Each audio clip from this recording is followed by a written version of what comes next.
కారం బొరుగులు చేస్తున్నానండి.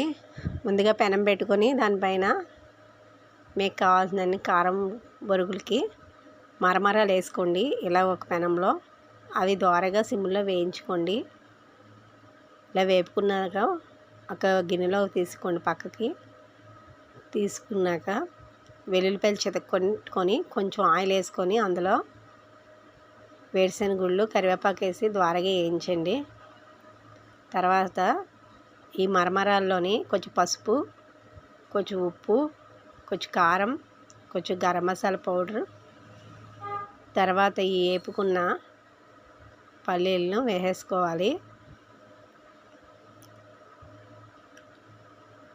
ఇవి వేసుకున్నాక గిన్నెతోని కలుపుకోవాలి. ఇలాగా పైకి అనుకొని పైకి మీదకి, లేదంటే ఏదైనా అట్లకాడెట్టి కలుపుకోవాలి. ఇవి పూర్తిగా చల్లారిపోయాక ఎయిర్ డబ్బాలో వేసుకోవాలి. డబ్బాలో వేసుకుని పెట్టుకుంటే నెల రోజుల వరకు నిల్వ ఉంటాయి. ఎంతో టేస్టీకరంగా ఉంటాయండి ఈ బొరుగులు. ఈ వీడియో మీకు నచ్చినట్టయితే లైక్ చేయండి, షేర్ చేయండి, సబ్స్క్రైబ్ చేయండి. మరికొన్ని వీడియోస్ కోసం